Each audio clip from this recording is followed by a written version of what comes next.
Sadarkah kita bahwa ternyata untuk membangun sebuah gereja ini itu dibutuhkan sekian banyak orang. Ini tuh bukan pekerjaan satu orang. Semakin kompak jemaatnya, maka akan semakin luar biasa pekerjaan Tuhan itu bisa terlaksana, ya. Perkenalkan, nama saya Melania. Saat ini saya mendampingi suami saya yang melayani di GII Ho Im Tong di Kota Bandung. Salam dari saudara-saudara juga semua, saudara-saudara seiman dari Kota Bandung untuk saudara-saudara semua yang ada di Makassar. Selamat ulang tahun juga ini ya buat para Bapak Ibu jemaat semua yang hari ini merayakan ulang tahun gereja yang ke-96. Nah, Bapak Ibu, hari ini tema kita adalah Gospel and My Community. Bagaimana Tuhan itu menempatkan orang Kristen itu tidak pernah sendirian. Pasti bersama-sama dengan orang lain. Bagaimana kalau kita nekat sendirian, maka kita pasti stres, kita pasti depresi, dan lama-lama juga gangguan jiwa. Lama-lama mungkin juga akhirnya mati muda ya Bapak Ibu ya. Jadi memang Tuhan itu mendesain kita untuk selalu hidup bersama-sama. Coba Bapak Ibu boleh noleh ke kanan kirinya, kasih senyum dong. Kasih senyum yang paling manis gitu ya. Halo, shalom gitu ya. Puji Tuhan. Mungkin kita baru kenal juga gak apa-apa. Tapi senyum itu akan membuat hati kita berbahagia. Itulah kenapa Bapak Ibu yang di rumah nih, yang di keluarganya, mama-mama ya, mama-mama jangan ngomel terus ya. Jangan berkeluh kesah, senyum ya. Senyum membawa sukacita, senyum itu membawa kebaikan Bapak Ibu untuk semua orang ya. Nah mari kita akan memulai untuk kita belajar dari satu bagian firman Tuhan hari ini yang diambil dari kitab Nehemia. Siapa di sini anak-anak sekolah minggu? Coba angkat tangan. Anak sekolah minggu yang sudah bisa baca siapa? Angkat tangan. Yang sudah bisa baca, banyak ya. Yuk anak-anak sekolah minggu kita baca sama-sama ya. Nehemia 1 ayat 1, itu anak-anak sekolah minggu yang baca. Siap ya anak-anak ya? 1, 2, 3. Riwayat Nehemia bin Hakalya pada bulan Kislu tahun ke-20. Ketika aku ada di Puri Susan. Ayat yang kedua boleh minta tolong para remaja ya, SMP SMA untuk kita membacanya bersama-sama. 1, 2, 3. Datanglah Hanani, salah seorang dari saudara-saudaraku dengan beberapa orang dari Yehuda. Aku menanyakan mereka tentang orang-orang Yahudi yang terluput, yang terhindar dari penawanan dan tentang Yerusalem. Bapak Ibu, ayat ini menceritakan tentang seorang yang bernama Nehemia. Nehemia ada di mana? Ada di Puri Susan ya. Nehemia di Puri Susan ini ngapain gitu? Nehemia ini ada dibawa dalam tempat pembuangan. Ya, boleh dibantu ditayangkan gambarnya. Boleh ditayangkan di slide di sini untuk PPT saya ya. Sorry, belum sini, yang masih back ya, yang ini. Bapak Ibu kalau kita perhatikan gambar ini, itu adalah tempat asal Nehemia yang sudah terbakar. Tetapi Nehemia itu dibawa ke luar negeri gitu ya. Waktu itu dibawa ke pembuangan di Babel. Tapi kemudian Babel kalah perang oleh kerajaan Persia. Dan disitulah sekarang Nehemia tinggal. Dia tinggal di luar negeri, tetapi negeri asalnya Israel itu kondisinya lagi susah. Mereka dihancurkan. Tetapi kemudian ceritanya berlanjut. Ini ada orang-orang dari keluarganya Nehemia datang datang ke luar negeri nih mengunjungi Nehemia. Bro, lu dengar kabar enggak nih bro? Saudara-saudara kita tuh kasihan yang di Yerusalem. Kondisinya mah susah sekarang. Kenapa? Gitu kan? Ternyata orang-orang yang ada di Yerusalem itu setelah masa pembuangan, kotanya dibakar, tidak ada yang membangun kotanya lagi. Kondisinya itu susah, tinggal reruntuhan. Pintu-pintu gerbangnya itu sudah terbakar. Nah itulah kondisinya. Nehemia pada saat itu waktu mendengar berita itu, firman Tuhan mengatakan Nehemia sedih, Nehemia duduk menangis, berkabung selama beberapa hari. Karena dia membayangkan, aku enak-enak hidup di negara orang. Tadi Nehemia tinggal di mana Bapak Ibu? Di istana, tinggalnya di puri gitu. Nehemia hidupnya enak. Kalau Nehemia egois, dia akan pikir, sebodoh amat mah, mau mak engkong menderita yang penting aku sekarang di istana. Aku sekarang mah orang kesayangan raja. Tetapi ternyata tidak.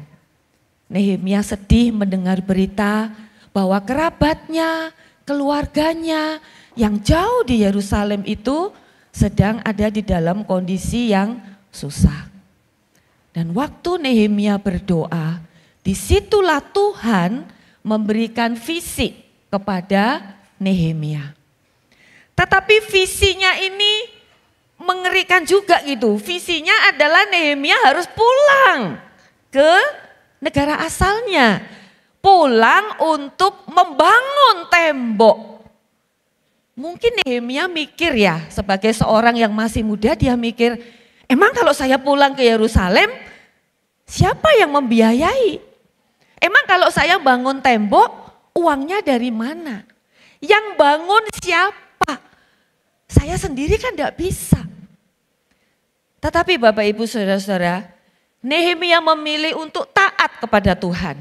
Setelah Nehemia yakin bahwa itu visi dari Tuhan, Nehemia menghadap raja. Karena Nehemia adalah seorang pegawai istana. Dia seorang juru minum raja. Lalu Nehemia menghadap raja dan meminta izin. Di luar dugaan, Bapak Ibu tahu apa yang terjadi? Raja itu mengizinkan, bukan cuma mengizinkan, semua biaya ditanggung oleh kerajaan Persia. Bahkan Nehemia dibekalin, dilengkapin dengan surat kuasa untuk Nehemia boleh membangun kembali tembok di Yerusalem. Bapak Ibu, saudara-saudara sekalian, satu hal yang kita pelajari. Bapak Ibu boleh percaya, boleh tidak, tapi ini yang terjadi. Kalau Tuhan sudah memberi visi, Tuhan yang akan menyediakan. Bapak Ibu tidak usah takut, Bapak Ibu tidak usah khawatir. Ini adalah kondisi tembok pada saat utuh. Ini dibantu AI ya Bapak Ibu ya, supaya kita bisa membayangkan. Kita bersyukur untuk teknologi zaman sekarang, jadi kalau menceritakan Alkitab bisa dibantu dengan visual yang baik. Dan ini adalah kondisi tembok setelah runtuh. Kebayang gak kalau misalnya rumah keluarga kita itu runtuh, tapi kemudian kita rumahnya bagus, enak-enakan. Apakah hati kita tidak terusik untuk menolong keluarga kita? Dan itulah yang terjadi di dalam kisah Nehemia. Ya. Kalau kita melihat Nehemia yang dapat visi dari Tuhan, Nehemia tidak memikirkan dirinya sendiri, tidak memikirkan karirnya. Bapak Ibu saudara-saudara, pernahkah kita berpikir 96 tahun yang lalu ada orang yang Tuhan panggil juga loh untuk datang ke Makassar dengan visi yang dari Tuhan. Pada waktu itu pendeta Dr. R.A. Jeffrey, udah pendeta doktor lagi. Ngapain sih repot-repot gitu ya. Datang ke Makassar di tahun 1928. Kondisinya teh kayak apa gitu ya. Jadi ada orang-orang yang Tuhan itu panggil. Dan kemudian mereka dengan hati yang sungguh mereka datang. Mereka mengikuti panggilan Tuhan. Lalu kemudian ada lagi hambanya yang diutus. Pendeta Chu Sing Hut. Mereka datang ke sini, orang-orang ini datang ke sini. Mungkin mereka juga dengan keluarganya. Mereka merintis jemaat di GKKA Makassar. Coba bayangkan kalau misalnya orang-orang ini berpikir, ngapain repot-repotnya di Makassar gitu ya, susah-susah. Mending mah pelayanan tuh di tempat yang bagus gitu loh, di kota besar yang nyaman gitu. Susah datang ke Makassar. Tentu hari ini GKKA Makassar tidak ada Bapak Ibu. Jadi kita bersyukur melihat bagaimana Tuhan sudah memimpin para pendahulu orang-orang ini untuk merintis dan memulai GKKA. Nah sekarang saya ingin menyapa anak-anak muda di GKKA Makassar. Teman-teman, kadang-kadang posisi kita tuh kayak Nehemia loh. Sudah enak loh, udah IQ-nya tinggi, sekolahnya berprestasi, juara, diterima di perguruan tinggi favorit. Pernah gak kita berpikir bahwa Tuhan menempatkan kita di posisi yang bagus, itu tuh karena ada rencana Tuhan. Bukan untuk kepentingan kita, bukan untuk karir kita, bukan untuk bisnis kita, bukan untuk obsesi kita. Tetapi Tuhan punya rencana, Tuhan mau pakai kalian. Sama seperti Nehemia. Kenapa Nehemia ada di istana? Itu karena rencana Tuhan. Nehemia ada di istana, Nehemia orang penting karena Tuhan mau pakai. Demikian juga hari ini buat teman-teman remaja pemuda, tidak ada yang kebetulan di dalam hidup kita. Dan beranikah kita menerima visi yang dari Tuhan, dimanapun nantinya Tuhan menempatkan kita. Ya. Nah, berikutnya adalah waktu sampai di Yerusalem.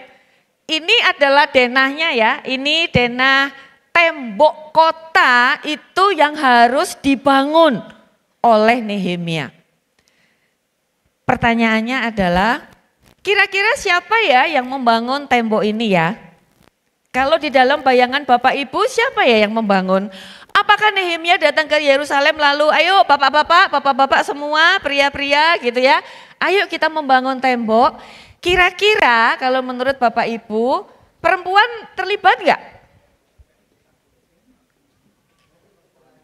Kira-kira terlibat enggak perempuan? Sama Nehemia diajak bangun tembok enggak yang perempuan? Coba-coba ini saya mau tanya dulu, siapa yang kayaknya perempuan iya deh diajak deh, boleh angkat tangan? Boleh Bapak Ibu jemaat yang yakin bahwa kayaknya perempuan diajak deh, boleh angkat tangan, angkat tangan. Oh sedikit sekali yang angkat tangan ya. Oke, coba kita lihat ya ayat-ayat Alkitab ini, boleh ditayangkan PPT-nya ya. Bapak Ibu perhatikan Nehemia 3 ayat 12. Ini adalah daftar orang-orang penting yang ikut bersama-sama membangun tembok. Ternyata Nehemia 3 ayat 12 berkata, ada orang namanya Salum bin Halohes, penguasa setengah wilayah Yerusalem, itu membangun bersama dengan anak-anak perempuannya, perempuan ikut. Perhatikan ayat-ayat yang lain. Uziel tukang emas, ya kan?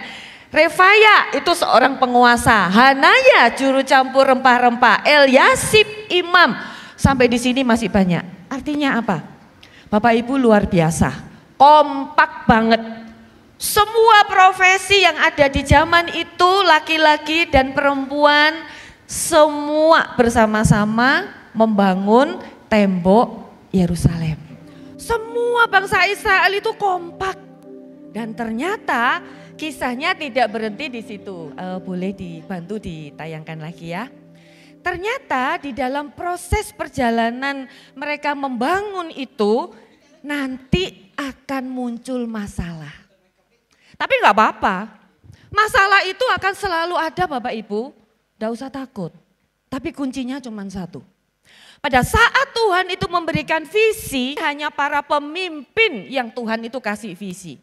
Tetapi tugas dari jemaat, tugas dari para anggota apa? Seluruh umat itu harus kompak bekerja sama, mengikuti arahan dari pemimpinnya. Dan waktu itu betul terjadi. Visi Nehemia adalah membangun tembok, itu yang Tuhan minta. Tetapi di tengah perjalanan itu ada orang-orang yang tidak setuju. Dan kemudian orang-orang ini berusaha, sebentar ya ini aku next dulu. Dan orang-orang ini kemudian berusaha menghalangi pembangunan tembok. Tetapi karena mereka kompak nggak masalah. Mereka mengikuti arahan dari Nehemia. Karena mau diserang maka mereka harus membangun dan mereka harus bawa senjata. Mereka harus ada yang jaga di menara, kalau nanti ada musuh datang harus kasih tahu, tiup sangkakala dan kita semua siap. Kompak, semua kompak. Ya. Nah Bapak Ibu, demikian juga dengan kondisi di GKKA ini. Saya beberapa hari ini senang sekali bisa diundang di komisi remaja, komisi pemuda, ada komisi wanita, komisi keluarga. Senang sekali, kenapa? Melihat Bapak Ibu, teman-teman semua itu kompak. Semua ambil bagian di dalam pekerjaan Tuhan. Nah bolehkah dengan kasih saya minta lause-lause sekolah minggu, anak-anak sekolah minggu, mungkin asisten, tim pelayan semua di komisi sekolah minggu boleh berdiri di tempat? Boleh? Semua yang dari sekolah minggu, lausenya, asistennya, tim musiknya, anak-anak sekolah minggunya, boleh semua berdiri di tempat? Ya, sudah berdiri semua ini. Mari Bapak Ibu kita sambut mereka, kita berikan tepuk tangan. Nah inilah bagian dari jemaat GKKA yang Tuhan tempatkan di komisi sekolah minggu yang melayani anak-anak, melayani temannya juga. Boleh, terima kasih, silakan duduk. Nah yang berikutnya saya minta teman-teman di komisi remaja. Silakan teman-teman di komisi remaja boleh berdiri, pengurusnya, anggotanya, tim musiknya, tim mulmetnya, tim pemerhati, semua boleh berdiri. Teman-teman yang aktif di remaja boleh berdiri semua ya. Kita berikan aplaus Bapak Ibu, teman-teman yang di remaja. Mereka adalah masa depan gereja, mereka yang akan mengajak teman-temannya untuk mengenal Tuhan, mereka juga yang akan saling melayani di remaja. Terima kasih teman-teman remaja, boleh duduk. Sekarang yang di komisi pemuda. Mari silakan teman-teman dari komisi pemuda boleh berdiri. Silakan komisi pemuda. Mungkin sebagian ada yang sedang bertugas ya, yang di sini nggak apa-apa, nggak usah berdiri. Silakan teman-teman yang komisi pemuda, kita beri apresiasi juga Bapak Ibu, teman-teman pemuda luar biasa ya, pemuda kita. Silakan, terima kasih, silakan duduk. Yang berikutnya juga di sini juga ada yang namanya komisi wanita. Silakan ibu-ibu dari komisi wanita. Boleh bangkit berdiri. Wah, wanita di GKKA mah super power nih ya. Semangat semua di dalam pelayanan, di dalam pekerjaan Tuhan. Terima kasih ibu-ibu. Komisi keluarga. Komisi keluarga, mari Bapak Ibu, Pak Sutri. Silakan komisi keluarga. Kita berikan aplaus juga. Komisi keluarga ya. Terima kasih, boleh duduk.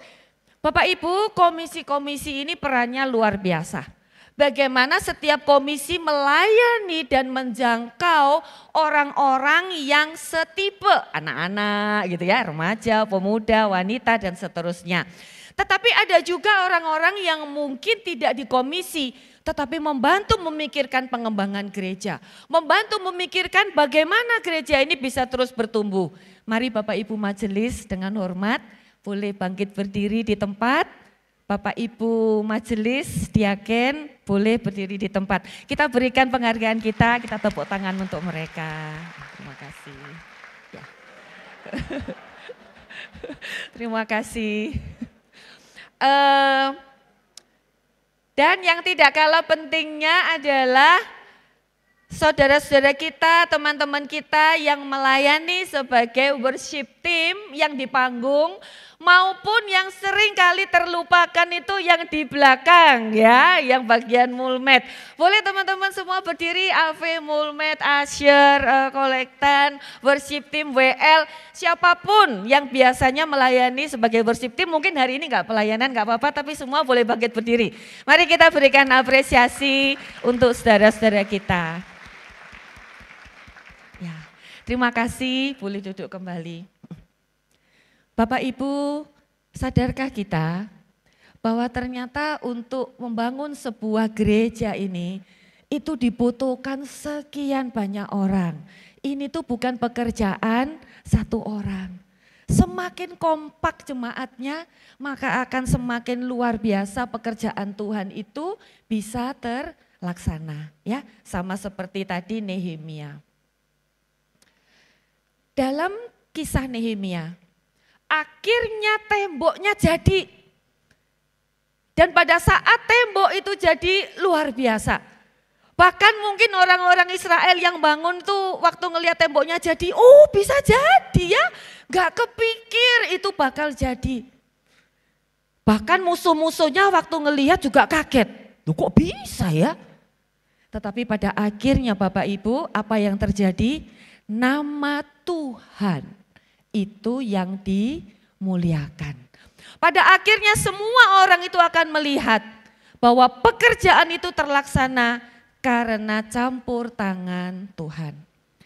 Bapak Ibu, hal yang sama juga terjadi dengan GKKA hari ini. Kalau hari ini GKKA gedungnya begitu indah, begitu nyaman.